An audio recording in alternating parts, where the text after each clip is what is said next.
There was no way to truly prepare for the moment, no way to brace yourself emotionally or physically for what had happened that Friday afternoon, not just to Malcolm and his colleagues gathered around him with the office AC, but also to select group of traders who'd seen Malcolm. A number of traders like Tim Holloway, the Brit he'd met on the sexual harassment club.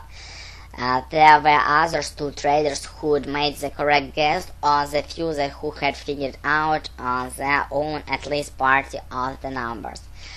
And not just traders in Tokyo, but also those on Wall Street in London, Singapore, all over the world. And beyond that, beyond the trade, the world economy itself, the markets everywhere, big and small. There were no way for the world to prepare for what happened, because the world, like Malcolm, couldn't have predicted that the Japanese, in their strange Japanese way, would decide to. Malcolm had guessed that Nikkei was going to change massively. He knew that at least dozen huge high-tech companies were going to be added to the index and 15 dinosaurs companies were going to be removed.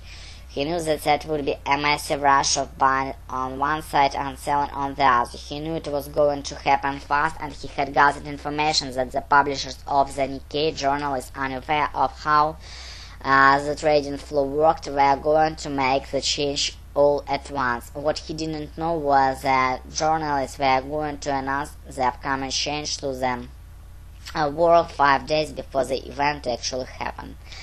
The effect was staggering. Fourth financial markets were collapsing. The tech-based Nasdaq had dropped 5% the previous Friday. If analysts had given the financial world time to deal with the situation in orderly matter, the Nikkei could have found some level of stability. Profits would be made, but there would be order. Instead, there was frenzy. That market on Sunday afternoon. On Monday morning, the Nikkei had dipped 7.5%. The companies being removed from the index were down 20%. The tech stocks being added to the index were also down around 2%.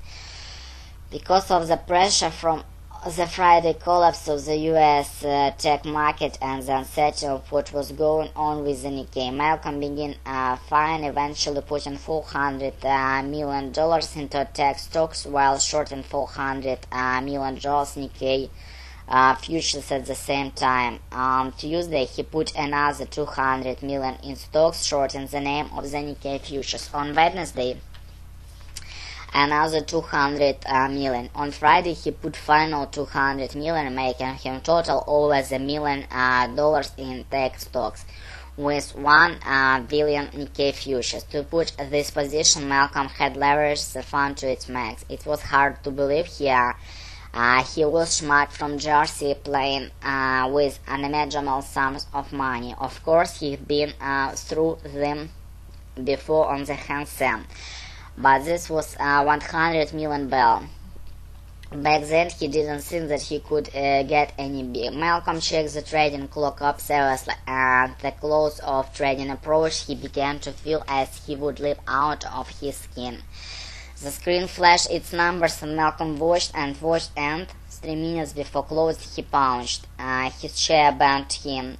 Malcolm stood at the terminal, his finger flashing over the keyboard. Each time he punched a key, it was going for its mother or carrier sire. Репетитор по скайпу, Smart Teacher 197.